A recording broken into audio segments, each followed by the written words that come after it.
ನಮಸ್ತೆ ವೀಕ್ಷಕರೇ, doctor Ravish KR Shivamogga. ಮಧುಮೇಹದ ಸರಳ ಮಾಹಿತಿಯ ಸಂಚಿಕೆ 6. ಇವತ್ತು ನಾವು ಯಾವ ಸಂದರ್ಭದಲ್ಲಿ ಮಧುಮೇಹ ನಿರ್ಧಾರ ಆಗ್ತದೆ ಅನ್ನೋದನ್ನು ನೋಡೋಣ. ನಾವು 4 ಅಂಶಗಳನ್ನು ನೆನಪಿನಲ್ಲಿ ಇಟ್ಕೊಂಡ್ರೆ ಸಾಕು. ಒಂದು, ಮಧುಮೇಹದ ಲಕ್ಷಣಗಳ ಜೊತೆಗೆ ಅತಿಯಾದ ಬಾಯಾರಿಕೆ, ಅತಿಯಾದ ಹಸಿವು, ಅತಿಯಾದ ಮೂತ್ರ ವಿಸರ್ಜನೆ, ತೂಕ ಕಡಿಮೆ ಆಗುವುದು. ಇದರ ಜೊತೆಗೆ ಯಾವುದೇ ಸಂದರ್ಭದಲ್ಲಿ ರಕ್ತದ ಗ್ಲೂಕೋಸ್ ಮಟ್ಟ 200 ಮಿಲಿಗ್ರಾಂಗಿಂತ ಹೆಚ್ಚಿದ್ದಾಗ ಮಧುಮೇಹ ನಿರ್ಧಾರ ಆಗುತ್ತೆ.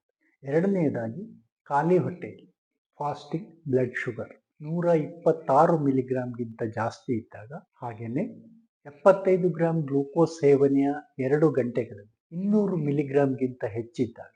ನಾಲ್ಕನೆಯದಾಗಿ, HbA1c ಕಳೆದ 3 ತಿಂಗಳ ರಕ್ತದ ಗ್ಲೂಕೋಸ್ನ ಸರಾಸರಿ ಮಟ್ಟ 6.5%ಗಿಂತ ಜಾಸ್ತಿ ಇದ್ದಾಗ.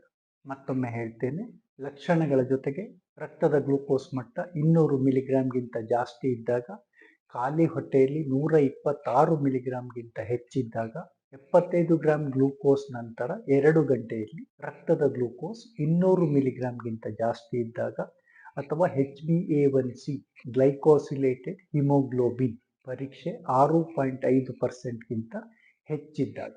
ಈ ಸಂದರ್ಭಗಳಲ್ಲಿ ಮಧುಮೇಹ ನಿರ್ಧಾರ ಆದಂತೆ. ಈ ಯಾವುದೇ ಪರೀಕ್ಷೆಯಲ್ಲಿ ಯಾವುದೇ ಒಂದು ಅಥವಾ ಇನ್ನೊಂದು, ಒಂದಕ್ಕಿಂತ ಹೆಚ್ಚು ಸಂದರ್ಭದಲ್ಲಿ ಯಾವುದೇ 2 ಪರೀಕ್ಷೆಗಳು ಧನಾತ್ಮಕವಾಗಿದ್ದರೆ ಮಧುಮೇಹ ನಿರ್ಧಾರ ಆದಂತೆ. ಗಮನಿಸಿ, ಯಾವುದೇ ಒಂದು ಪರೀಕ್ಷೆಯನ್ನು ಮಾಡಿ ಸಕ್ಕರೆ ಕಾಯಿಲೆ ನಿರ್ಧಾರ ಮಾಡಿ ಅಂತ ಹೇಳಿಲ್ಲ. ಇನ್ನೂ ಒಂದು ಪರೀಕ್ಷೆಯನ್ನು ಮಾಡಿ ಅದರ ಸಹಾಯವನ್ನು ತೆಗೆದುಕೊಂಡು ಸಕ್ಕರೆ ಕಾಯಿಲೆಯ ನಿರ್ಧಾರ ಮಾಡಬೇಕು ಅಂತ ಹೇಳಲಾಗಿದೆ. ಇಷ್ಟು ಸರಳವಾದ ರೋಗ ನಿರ್ಧಾರದ ಮಾರ್ಗದರ್ಶಿ ಸೂತ್ರಗಳಿದ್ದಾವೆ. ಇದರಲ್ಲಿ ಕನ್ಫ್ಯೂಷನ್ ಎಲ್ಲಿದೆ? ನಾನು ಮೊದಲೇ ಹೇಳಿದಂತೆ ಇದೆಲ್ಲ ಮಾರ್ಗದರ್ಶಿ ಸೂತ್ರಗಳು, ಕಾರ್ಯಸೂಚಿಗಳಿಗೆ ಅನುಗುಣವಾಗಿ ನಡೀತದೆ. ವಿಶ್ವ ಆರೋಗ್ಯ ಸಂಸ್ಥೆ ಇರಬಹುದು, ಅಮೆರಿಕನ್ ಡಯಾಬಿಟಿಸ್ ಅಸೋಸಿಯೇಷನ್ ಇರಬಹುದು, ಇಂಟರ್ನ್ಯಾಷನಲ್ ಡಯಾಬಿಟಿಕ್ ಫೆಡರೇಷನ್ ಇರಬಹುದು, ಹಾಗೆಯೇ ಭಾರತ ಸರ್ಕಾರ ICMR ಇದೆ. ಹೀಗೆ ಹಲವಾರು ಮಾರ್ಗದರ್ಶಿ ಸೂತ್ರಗಳೆಲ್ಲವೂ ಇದನ್ನೇ ಹೇಳ್ತವೆ. ಇದರ ಮೇಲೆಯೇ ಸಕ್ಕರೆ ಕಾಯಿಲೆ ನಿರ್ಧಾರ ಆಗ್ತದೆ. ಅದರ ಲಿಂಕ್ಗಳನ್ನೆಲ್ಲ ಇಲ್ಲಿ ಕೊಟ್ಟಿದ್ದೇನೆ. ಪುಟ ಸಂಖ್ಯೆಯನ್ನು ಹೇಳಿದ್ದೇನೆ. ಅದನ್ನು ಕಾಪಿ ಮಾಡಿ ಪೇಸ್ಟ್ ಮಾಡಿಕೊಂಡು ನಿಮ್ಮ ಬ್ರೌಸರ್ಗೆ ಹಾಕಿದರೆ ಅಲ್ಲಿ ನಿಮಗೆ ಇದೇ ಮಾಹಿತಿ ಸಿಗ್ತದೆ. ಮೊನ್ನೆ ಹೀಗೆ ಆಯಿತು. ಒಬ್ಬ ರೋಗಿ ಖುಷಿಯಿಂದ ರಿಪೋರ್ಟ್ ಇಟ್ಕೊಂಡು ಬಂದ. ಅದರ ಹಿಂದಿನ ಭೇಟಿಯಲ್ಲಿ ಅವ್ರದ್ದು ಶುಗರ್ ಸ್ವಲ್ಪ ಜಾಸ್ತಿ ಇರ್ತಾ ಇತ್ತು. ತುಂಬ ಖುಷಿಯಿಂದ ಒಳಗೆ ಬಂದರು. ನಾನು ಅಂದ್ಕೊಂಡೆ, ಈ ಸರಿ ಬಹುಶಃ ಖಾಲಿ ಹೊಟ್ಟೆಯಲ್ಲಿ 130ಕ್ಕೆ ಬಂದಿದ್ದಾರೆ, ಆಹಾರ ಸೇವನೆಯ 2 ಗಂಟೆಗಳಲ್ಲಿ 180 ಬಂದ್ಬಿಟ್ಟಿದೆ, ಕಣ್ಣಿನ ಪರೀಕ್ಷೆ ಸಹ ಮಾಡ್ಕೊಂಡು ಬರ್ಲಿಕ್ಕೆ ಹೇಳಿದ್ದೆ, ಅದರಲ್ಲೂ ಬಹುಶಃ ಏನೂ ತೊಂದರೆ ಇಲ್ಲ ಅಂತ ನಾನು ಅಂದ್ಕೊಂಡೆ. ತುಂಬ ಖುಷಿಯಿಂದ ಅವರು ಬಂತು ಸಾರ್ ಅಂತ ಹೇಳಿದ್ರು. ನಾನು ಅವರು ನಿಯಂತ್ರಣಕ್ಕೆ ಬಂದಿದ್ದಾರೆ, ರಕ್ತದ ಗ್ಲೂಕೋಸ್ ಮಟ್ಟ ಎಲ್ಲ ಚೆನ್ನಾಗಿದೆ, ಕಣ್ಣಿನ ಆರೋಗ್ಯ ಚೆನ್ನಾಗಿದೆ ಅಂತ ಅಂದ್ಕೊಂಡೆ.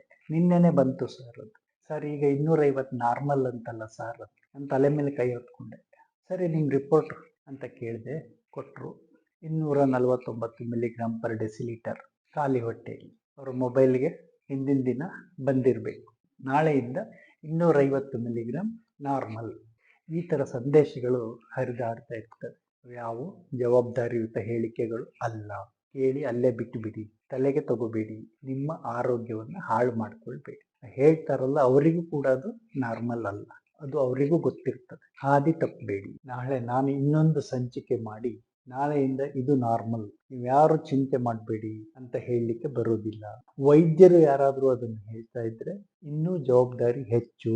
ನನ್ನ ಪ್ರಕಾರ, ನನಗನ್ನಿಸಿದಂತೆ ನಾನು ಹೇಳ್ತಾ ಇದ್ದೀನಿ, ಹೇಳಲಿಕ್ಕೆ ಬರೋದಿಲ್ಲ, ಹೇಳಬಾರ್ದು. ಇವರ ಹತ್ರ ನಿಜವಾಗಿ ಡಾಟಾ ಅಥವಾ ದತ್ತಾಂಶ ಇದ್ರೆ, ಅಧ್ಯಯನ ಮಾಡಿದ್ರೆ, ಸಂಶೋಧನೆ ಅಲ್ಲ, SOME ಶೋಧನೆ ಅಲ್ಲ, ಆ ಶೋಧನೆಯನ್ನು ಅವರು ಒಳಗೆ ಮಾಡ್ಕೊಳ್ಬೇಕು. ನಿಜವಾದ ಸಂಶೋಧನೆ, ಅಧ್ಯಯನ ಮಾಡಿದ್ರೆ ಅದನ್ನ ಇವರು ಅದರ ಮಾಹಿತಿ, ಡೇಟಾ ಅಥವಾ ದತ್ತಾಂಶ ಅದನ್ನು ತೆಗೆದುಕೊಂಡು ಜಾಗತಿಕ ಮಟ್ಟದಲ್ಲಿ ಹಲವಾರು ಸಂಸ್ಥೆಗಳಿದ್ದಾವೆ, ನಮ್ಮ ದೇಶವನ್ನು ಸಹ ಅವರು ಹೋಗಿ ಪ್ರತಿನಿಧಿಸಬಹುದು. ಅಲ್ಲಿ ಮಂಡನೆ ಮಾಡಿ, ಚರ್ಚೆ ಮಾಡಿ, ಸಹಮತಕ್ಕೆ ಬಂದು ನಂತರ ಅದು ಆಯಾ ಸರ್ಕಾರಗಳಿಗೆ ಬಿಟ್ಟಿದ್ದು. ಆ ಸರ್ಕಾರಗಳು ಪುನಃ ಟಾಸ್ಕ್ ಫೋರ್ಸ್ ಮಾಡ್ತಾರೆ, ಕಾರ್ಯಪಡೆ. ಆ ಕಾರ್ಯಪಡೆಯ ಶಿಫಾರಸನ್ನು ತೆಗೆದುಕೊಂಡು ನಂತರ ಅದು ಜಾರಿಗೆ ಆಗ್ತದೆ. ಆಗ ಅವರು ಮೊಬೈಲ್ ಒಳಗೆ ಬರುವ ಅವಶ್ಯಕತೆಯೇ ಇಲ್ಲ, ಸರ್ಕಾರವೇ ಅದನ್ನು ಪ್ರಕಟಣೆ ಮಾಡ್ತದೆ. ನಮ್ಮ ಪಠ್ಯಕ್ರಮಗಳಲ್ಲೂ ಅದು ಬಂದ್ಬಿಡ್ತದೆ. ನಮ್ಮದೇ ಆರೋಗ್ಯ ಇಲಾಖೆಗೆ ಕೊಟ್ಟರೂ ಸಾಕು, ಮಧುಮೇಹಕ್ಕೆ ಸಂಬಂಧಪಟ್ಟವರಿಗೆ ಕಳಿಸ್ಕೊಡು, ಅವರು ಮಾಡ್ತಾರೆ. ಇಲ್ಲ ಯಾವುದೇ ಸಂಸ್ಥೆಗಳ ಸಮಾವೇಶದಲ್ಲಿ ಹೋಗಿ ನಾನು ಇಂಥದ್ದೊಂದನ್ನು ಕಂಡುಕೊಂಡಿದ್ದೇನೆ, ಮಧುಮೇಹದಲ್ಲಿ ಕ್ರಾಂತಿಕಾರಕ ಬದಲಾವಣೆ, ಅದರಿಂದ ವಿಶ್ವದೆಲ್ಲೆಡೆ ಎಲ್ಲ ಮಧುಮೇಹಗಳಿಗೆ ಅನುಕೂಲ ಆಗ್ತದೆ ಅಷ್ಟು ಹೇಳಿದರೆ ಸಾಕು. ವಿಶ್ವದೆಲ್ಲೆಡೆಯಿಂದ ಬೇರೆ ಬೇರೆ ರಿಸರ್ಚ್ ಗ್ರೂಪ್, ಸಂಶೋಧನಾ ತಂಡಗಳು ಇವ್ರನ್ನ ಸೇರಿಸ್ಕೊಳ್ಳಿಕ್ಕೆ ಓಡ್ ಬಂದ್ಬಿಡ್ತವೆ. ನೀವು ನಮಗೆ ಬೇಕು, ಸರ್ಕಾರವು ಇವ್ರನ್ನ ಸಮಾಲೋಚನೆ ಕರೀತದೆ.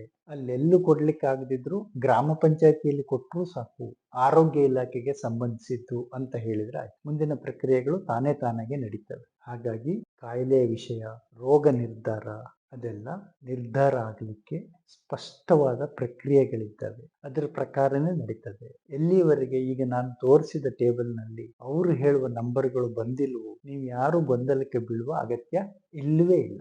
ಅವರು ಹೇಳುವ ನಂಬರ್ಗಳು ಆ ಟೇಬಲ್ಗಳಲ್ಲಿ ಬಂದರೆ ಟೇಬಲ್ ಕೆಳಗೆ ಇಲ್ಲ ಆ ಚಾಪ್ಟರ್ನ ಕೊನೆಯಲ್ಲಿ ಒಂದು ನಂಬರ್ ಜೊತೆಗೆ ಬರೆದಿರುತ್ತೆ, ಇಂಥ ಸಂಶೋಧಕರಿಂದ, ಇಂಥ ಸಂಶೋಧನಾ ತಂಡದಿಂದ ಕಂಡುಕೊಂಡ ಮಾಹಿತಿಯನ್ನ ಅನುಸರಿಸಿ ನಾಳೆಯಿಂದ ಈ ನಂಬರ್ ಮಧುಮೇಹ ಅಂತ ಬರ್ತದೆ. ಅದು ಈ ಎಲ್ಲ ಕಾಯಿಲೆಗಳ ಬಗ್ಗೆ ನಡೆದುಕೊಂಡು ಹೋಗುವ ಪ್ರಕ್ರಿಯೆ. ನಮ್ಮಲ್ಲಿ ರಾಷ್ಟ್ರೀಯ ಕಾರ್ಯಕ್ರಮವೇ ಇದೆ. ಈ ಕಾರ್ಯಕ್ರಮಗಳಲ್ಲಿ ಮಾರ್ಗದರ್ಶಿ ಸೂತ್ರಗಳು ಇದ್ದಾವೆ. ಅವುಗಳನ್ನು ಫಾಲೋ ಮಾಡೋದು ನಮ್ಮ ಕರ್ತವ್ಯ. ಇದನ್ನ ನಾವು ಅರ್ಥ ಮಾಡ್ಕೊಳ್ಬೇಕು. ಈ 4ರಲ್ಲಿ ಯಾವುದೇ ಒಂದು ಪರೀಕ್ಷೆ ಒಂದಕ್ಕಿಂತ ಹೆಚ್ಚು ಸಂದರ್ಭ 1+1 ಧನಾತ್ಮಕವಾಗಿದ್ದರೆ ಮಧುಮೇಹ ನಿರ್ಧಾರ ಆದಂತೆ. ಯಾವುದೇ ತರಾತುರಿ ಇಲ್ಲ, ಅರ್ಜೆಂಟ್ ಯಾರೂ ಮಾಡ್ತಾ ಇಲ್ಲ, ಲೇಬಲ್ ಅಂಟಿಸೋ ಕೆಲಸ ಅಲ್ಲ, ಗೊಂದಲಕ್ಕೆ ಬೀಳ್ಬೇಡಿ. ಭಾರತ ಸರ್ಕಾರ ರಾಷ್ಟ್ರೀಯ ಆರೋಗ್ಯ ಕಾರ್ಯಕ್ರಮ NCD ಅಂತ ಹೇಳ್ತೇವೆ, ನಾನ್ ಕಮ್ಯುನಿಕಬಲ್ ಡಿಸೀಸ್ ಬಗ್ಗೆ. ಇದರಲ್ಲಿ ಕ್ಯಾನ್ಸರ್ ಇದೆ, ಮಧುಮೇಹ ಇದೆ, ಹೃದ್ರೋಗ ಇದೆ, ಹಾಗೆ ಪಾರ್ಶ್ವವಾಯು. ಆಶಾ ಕಾರ್ಯಕರ್ತರು, ಆಶಾ ವರ್ಕರ್ಸ್ ಮನೆ ಮನೆಗೆ ಬಂದು ಗ್ಲೂಕೋಮೀಟರ್ನಲ್ಲಿ ಗ್ಲೂಕೋಸ್ ಚೆಕ್ ಮಾಡ್ತಾರೆ. ಜಾಸ್ತಿ ಇದ್ರೆ ನಾಳೆ ಖಾಲಿ ಹೊಟ್ಟೆಯಲ್ಲಿ ಹೋಗಿ ಪರೀಕ್ಷೆ ಮಾಡಿಸ್ಕೊಳ್ಳಿ, ವೈದ್ಯರನ್ನ ಕಾಣಿ ಅಂತ ಹೇಳ್ತಾರೆ. ಇಂಥ ರಾಷ್ಟ್ರೀಯ ಕಾರ್ಯಕ್ರಮಗಳಲ್ಲಿ ಮಾರ್ಗದರ್ಶಿ ಸೂತ್ರಗಳು ಖಂಡಿತವಾಗಿ ಇರ್ತವೆ. ಅದನ್ನೇ ಅನುಸರಿಸಬೇಕು. ಯಾವುದೇ ಬೇಜವಾಬ್ದಾರಿಯ ಹೇಳಿಕೆ ಸಲ್ಲದು. ಹಾಗಾಗಿ ಈ ಹೇಳಿಕೆಗಳನ್ನ ದೃಢಪಡಿಸಿಕೊಂಡು ಪಾಲನೆ ಮಾಡಿ, ಗೊಂದಲಕ್ಕೆ ಅವಕಾಶ ಕೊಡಬೇಕು. ಮುಂದಿನ ಸಂಚಿಕೆಯಲ್ಲಿ ಮತ್ತೆ ಭೇಟಿಯಾಗೋಣ. ಧನ್ಯವಾದಗಳು.